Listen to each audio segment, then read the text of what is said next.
Hello and welcome back. In my previous video, we set up the connectivity so we can reach this device.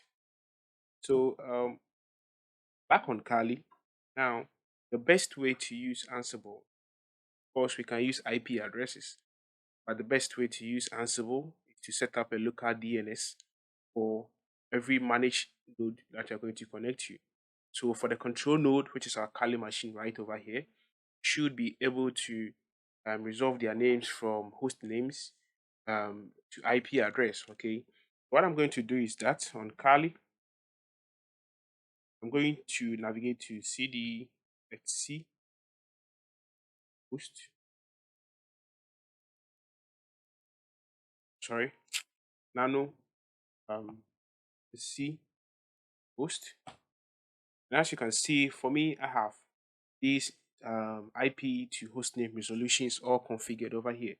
So instead of using IP addresses, when we start with the Ansible playbooks, we can just use host names to resolve all the IP addresses, and the host names will be very helpful rather than using IP addresses. Okay, so what I'm going to do is that remember the IP address for the PC. So we just come here, add it. For you, you don't have any entries here. These are my entries from my previous lab. So let's create a new entry. First of all, the IP address.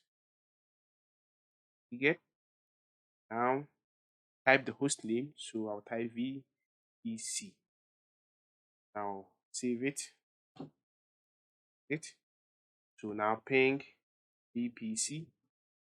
As you can see, it's working. The host name has been resolved to the IP address of that particular managed node that you're going to connect to. In this case, this is a virtual PC. When we start with the playbooks, I'm going to do a different setup for automating all the Ansible operations. So thank you for watching this video and see you in my next video.